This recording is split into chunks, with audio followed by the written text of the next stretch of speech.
Hi, this is Pop News. Hello, and we are with Benjamin Fulford today in Tokyo. It's November 6th, 2020. And we want to talk about elections, of course. Okay, well, here's my understanding of the U.S. elections. Now, first of all, there's obvious provable fraud and crime going on the industrial scale. And it's pretty clear that the world wants neither a proven criminal who's accepted bribes from China and the Ukraine and other places, Joe Biden, nor do they want Donald Trump, who has, basically ruined the U.S. position in the world, even though he says he wants to make America great again. And he's been accused publicly of raping children, and he has not sued the accusers for slander, which if someone made an accusation like that against me, I would sue them because I would know it's not true, and they would have to pay me money for making false claims. But he doesn't do that. So what's happening is there's a discussion that's going on between different secret societies about what to do. And one proposal that we're discussing seriously now is to have the military intervene because of the widespread dysfunction and fraud seen in the U.S. election. At the same time, we have a fraudulent prime minister in Canada, Justin Castro, who most likely murdered his brother and who basically tried to suspend democracy because he was facing corruption trials. So we have a crisis of democracy in both Canada and the United States. So what we're suggesting is we have the military of Canada and the United States intervene and set up a Republic of the United States of North America. And as an interim president, a name being put forward is Robert David Steele. I've met him, and I can say this about him. He is smart, he's honest, he's got some ego issues, but don't we all? And he doesn't have, he's not rich. He hasn't been bribed. He lives off his, government pension, basically. So he's not being bought out. And Cynthia McKinney would be his vice president. And this would, the setting up of a Republic of the United States of North America would be a first step towards, solidifying the West's leadership so that we can negotiate with Asia a new structure to replace what has been put in after World War II, which is an entirely U.S.-centric and U.S.-dominated IMF, World Bank, UN, etc. These institutions need to be reformed so that they better fit the balance of the world's population and the balance of the world's economic output. In other words, they're out of date and they can't just be, fiddled with. We need a complete revamp. Now, the other thing we're proposing is setting up a future planning agency, which would, plan big things for the planet as a whole, like turning the deserts green, replenishing the oceans with fish, exploring the universe. And such an institution to really, end poverty and stop environmental destruction would need a budget of about $1 trillion a year, which we're hoping to get from either the Golden Dragon family or the Vatican, bank, who were the secret controllers of the current system involving the UN, etc. So either one of these sources could do it. But the point is that we are facing a planetary emergency. We are wiping out species at a rate not seen since the dinosaurs were wiped out 65 million years ago, and it's entirely caused by incompetent human management of the planet. And people like Trump have offered zero solutions to such problems. So, and we don't want a criminal Biden either, because look, it's verboten, okay? The man is a criminal. He should not be in the president's seat. That's why we're working on this, and we hope to have more public announcements in the coming days. But The crisis in the U.S., the stalemate has been engineered partly to, help initiate real reform and a real restoration of democracy in both the United States and Canada. Because clearly the system is now dysfunctional, and only the military can come in and restore real democracy and order at this point. So we're asking them to help us. You said that Donald Trump has been accused of sleeping with children, child molesting. Well, why hasn't he sued? That's the point. You see, there's a subscription newsletter called the Wayne Madsen Report, and then it was taken up in places like Veterans Today, that Trump has paid millions of dollars to cover up sexual assaults against children, both male and female, ranging in ages from like 11 to 13. And if this was not true, he should be suing. Now, the other thing about Trump is that his son-in-law is Jared Kushner, who's a member of the Chabad cult that wants to start a war between Gog and Magog, kill 90% of humanity, and enslave the rest. All right? The man is not the answer to the problems facing the United States. He has not. He's had 4 years, and I'm sorry, but it hasn't worked, okay? You can't fix something that's broken. We need to reboot the system. We heard the gossips on the portals of alternative media that there is a quantum financial system put in place from 1st of November. And the first country was Canada, and Canada is on quantum system now, and Justin Trudeau is under control. Have you heard about it? I don't know about quantum financial system in Canada, but I do know that there has been a complete revamp of the financial architecture. For example, I can take a card from a foreign bank now, and I can go to any Japanese convenience store and get money out. Whereas before, I could only go to basically Citibank branches in Tokyo to do that. So, and the banks have told me that when they send money overseas, they don't have to go through Citibank or Bank of America anymore. They can do it directly. Furthermore, if you go to a Japanese 7-Eleven, you can see that you can also do cryptocurrencies like Bitcoin on the convenience store ATM. So clearly, the architecture has been revamped. The problem is that we still don't see who's in charge, and I understand that the people who are now in charge have illegally taken the system from its creator, and we're going to have to force them to put it under the control of the man who actually created the system.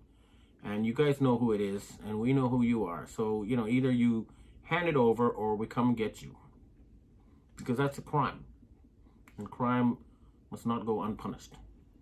In your last article on your website, benjaminfulford.net, I could read that Chinese secret societies are waiting for re-election of Trump, and they want to see what happens next in the West after re-election of Trump. So it sounded like they expect re-election of Trump. Well, here's the situation. The U.S. military made sure that the Supreme Court was controlled by the people behind Trump, so that when the legal cases, about this contested election go to court, they end up finally at the Supreme Court, where they will rule in favor of Trump. And there can be no doubt whatsoever that all these reported votes for Biden are fraud, and it's going to be proven. They put in these secret watermarks on real ballots, so they will be able to detect all the fake ballots. And I guarantee you, a lot of people are going to go to jail for this. And I expect that the presidents of the large media and telecommunications corporations will be arrested over this fraud. However, that does not mean we want Trump for another 4 years. We need something different, fundamentally different. That's why we're pushing for United States of North America, a jubilee, which means a complete write-off of all debt, and a redistribution of assets. It's a one-off deal, and a future planning agency to plan what sort of planet we want 5 years from now, 10 years from now, 100 years from now. In other words, humanity must take control of its own future, its own dreams, its own wishes for how we want this planet to be in the future. We must take control of our own destiny away from these hidden slave masters who have controlled us via their control of the financial system as well as military enforcement mechanisms. Since we are in Japan, who would Japanese people vote for? And also, I've seen in China, people are pretty much in favor of Trump. Also, there were like some demonstrations in Nigeria yesterday or 2 days ago.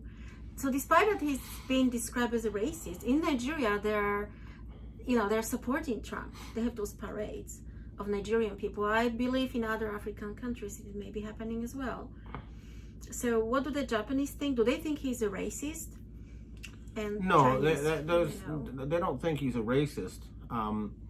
I think the Japanese think that the United States has become dysfunctional, and the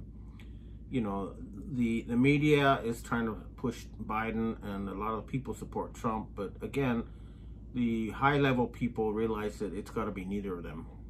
Okay. How about China? China is the same. The people behind Biden offered them the United States of China. In other words, they offered them control over Japan, ASEAN, etc. if they supported Biden. Of course, they're going to say, yeah, if you give us Japan and ASEAN and stuff and make the United States of China, sure, we'll support you. But that's not going to happen because the West will not allow it, and it will mean war. But it doesn't mean that Trump is a better alternative because he hasn't been able to, really fix anything. I'm sorry, but the man had his chance and he blew it. I've heard someone say that if Trump wins, there will be a war with China. No, there won't be a war with China because, the people at the Pentagon, they do these simulations, right, of war. They have these supercomputers, and they have one team pretending to be China and one team pretending to be the United States, and they fight, and they try different scenarios. It always ends up in the same place. At the end of the day, there's nuclear war, 90% of humanity dies, and the Northern Hemisphere becomes uninhabitable. That's why there's not going to be a war. This is not something we can solve through war. It's a sort of a Mexican standoff. We're each pointing guns at each other. So it's, you can't shoot each other. That's not the solution. So we have to talk. And that takes time, but we're getting there. And the Chinese have said, all right, the West needs to fix its situation by March. They're losing patience. But my advice to the Chinese is that you don't need to lose patience because time is on your side. You have a system now that is giving you fast economic growth. So it's just the more time passes, the stronger you get. It's the West that doesn't have time, and it's the West that needs to reform before we become overwhelmed by China. And that means taking some of the best aspects of industrial policy, such as seen in Singapore and China, and applying it to the West, so that the West starts to grow at least as fast as, if not faster than, China and Asia. It's the only way. I have one final question about China and Biden.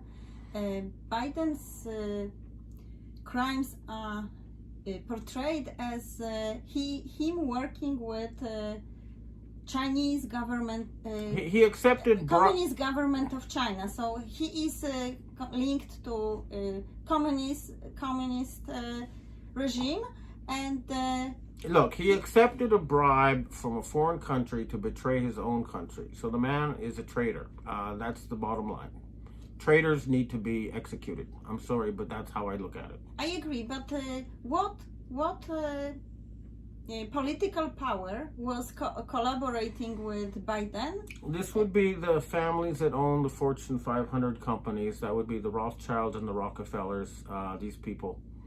They're the ones who, supported Trump as a kind of controlled opposition to get everybody's hopes up and divert people's attention from real change and real reform, which involves taking control of the process of creating and distributing money from hidden inbred families and giving it to the public at large, run in a transparent manner, which is what we propose for the future planning agency.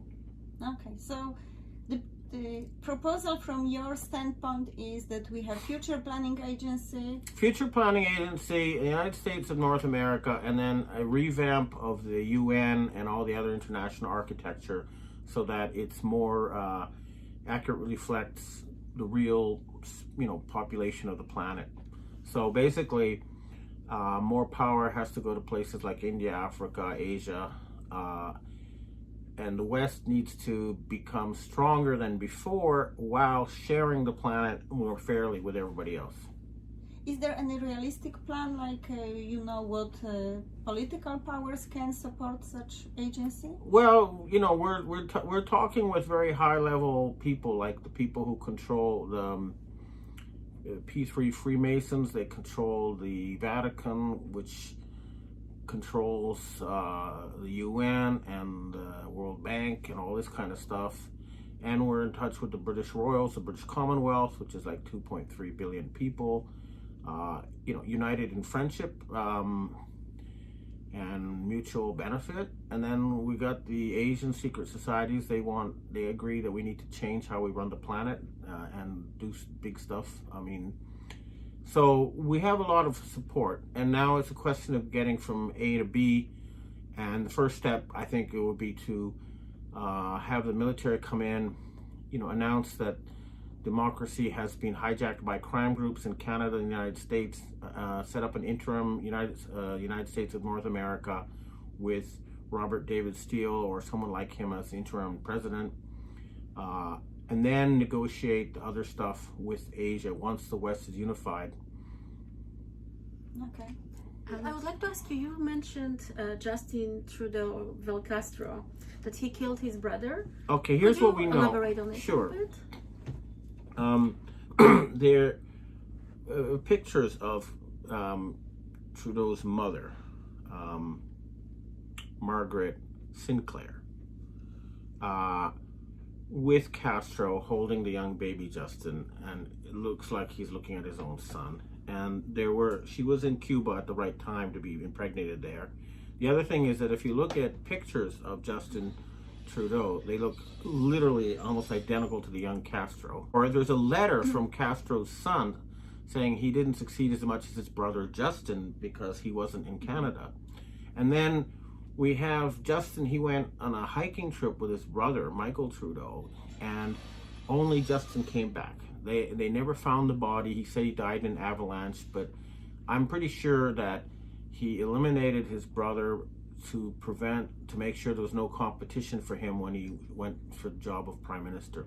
So the man is the other thing is that as soon as he became prime minister, he overturned decades of Canadian diplomacy by becoming a radical Zionist and also supporting, criminal regimes in the Ukraine. So the man's actions show that he's a Manchurian candidate, that he doesn't work for Canada.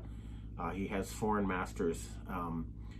And when he faced the corruption investigation in Canada, he tried to shut down democracy with this fake pandemic and martial law. The Canadian military isn't stupid. They're not going to let this go on. Do you know anything about Europe, like European Union? Why they are adding a second wave, third wave restrictions and fascist regime in Europe? There's two forces using this pandemic. One force is using it to try to create and stay in power and create a fascist regime. Another group is using the COVID as an excuse for a purge. In other words, they're killing a lot of people and saying they died of COVID-19 as part of a power struggle. So there's a battle going on in Europe. We're seeing what's going to be the end of the fourth German Nazi Reich, which we knew of as the EU. And it's going to be replaced by a new structure of European democracies. I believe it contains 47 countries, including Russia. So Russia is going to be, brought into the European architecture as an equal partner. And this German pseudo-Nazi EU project is going to be replaced by a bigger, looser European Union. That's my understanding. Okay. I wanted to ask you because, just like you said, that we have second wave of pandemic in Europe, and perhaps there will be a third wave. and Nazism. But what I want to ask you, like, compared to Japan, we never had a second wave. We never That's had because a third wave. yeah, well, Japan's no longer going along with this fake scenario. Neither is China. They realize it's fake and they've stopped playing it. In Europe, I was told they're going to keep this sort of pandemic BS going on until late next year. That's their plan, okay? But that's not our plan. What's the purpose of that? It's kind of like, they say it's like an initiation ceremony to let people know that things are different, and it's to prepare the psychology for big political changes. That's my understanding. All right. But there is a group that has an agenda where they want to stay in control by vaccinating us with RFID chips that allow people to read their information at a distance, and to tie that with a digital currency. In other words, there is a group that's trying to use this certificate of vaccine ID, COVID, as a way to, maintain control. And we're not going to let that happen. If they try to vaccinate people with RFID chips, we will kill anybody involved starting with the top leadership. Okay, so if you're the president of a medical pharmaceutical company and you're preparing to inject nano RFID chips into people, you will be hunted down and you will be killed. Good. Great.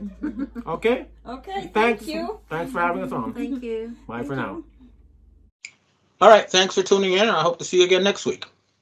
Back to Doge just for a second. Earlier, the subcommittee headed by Chairman Marjorie Taylor Greene, her and her staff discovered $2.7 trillion in improper payments to Medicare, Medicaid, overseas, to people who should not have gotten it. Some of this room might have missed that press conference. Can you elaborate on what the president is thinking at this point? Well, again, that's another example. There's a very long list of the fraud, waste, and abuse that Doge is identifying on a daily basis. Elon Musk also talked about yesterday about Social Security payments that are going out the door for people who are no longer with us, unfortunately. I would say that is certainly fraud. There's also a lot of contracts they've identified that, just as a hypothetical example, are $1 million, but only 500,000 went out the door. So where's the rest of that cash? And so that's the thing. Those are the things that Doge is working on every single day. And I would just remind everybody in this room, this is what President Trump campaigned on doing. He's delivering on a promise that 70.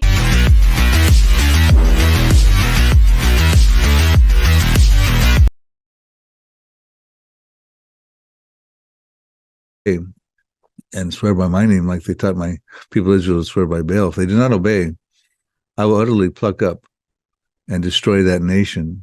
They're all listed in this prophecy written 3,000 years ago by the prophet Asaph. Asaph was a worship leader for King David, but we're also told he was a seer, a prophet.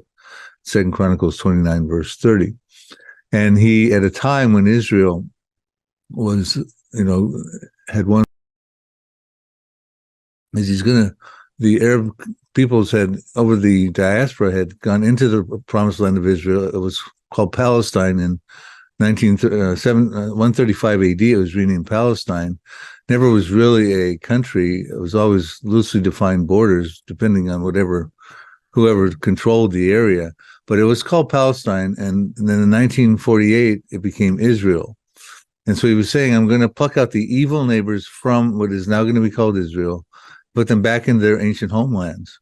And I'm going to pluck the Jews out who were living in some of those Arab countries there, lands, and bring them back into what is now going to be called Israel. So we saw that happen in 1948. Now, what he had to do, the Ottoman Empire had controlled the Middle East from 1517 to 1917. There could be no Arab states or Israel with them having control over that area. So in World War I, they got defeated, the Ottoman Empire, the Turks.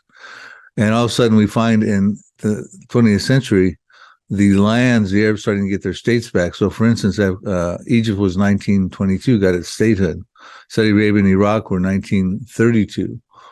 Iran, formerly Persia, was called Iran in 1935.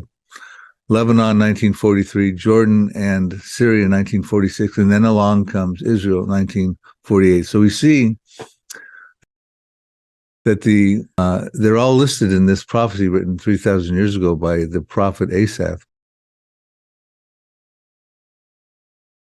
the Arab states got their statehood. This is a sovereign act of God. He said he would put them back into their lands. I'll continue to read these verses and show you how that plays out. Yeah, now,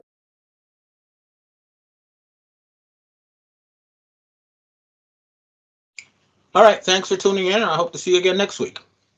Back to Doe just for a second. Earlier, the subcommittee headed by Chairman Marjorie Taylor Greene, her and her staff discovered $2.7 trillion in improper payments to Medicare, Medicaid, overseas, to people who should not have gotten it. Some of this room might have missed that press conference. Can you elaborate on what the president is thinking at this point? Well, again, that's another example. There's a very long list of the fraud, waste, and abuse that DOGE is identifying on a daily basis. Elon Musk also talked about yesterday about Social Security payments that are going out the door for people who are no longer with us. Unfortunately, I would say that is certainly fraud. There's also a lot of contracts they've identified that, just as a hypothetical example, are $1 million, but only 500,000 went out the door. So where's the rest of that cash? And so that's the thing. Those are the things that DOGE is working on every single day. And I would just remind everybody in this room, this is what President Trump campaigned on doing. He's delivering on a promise that 70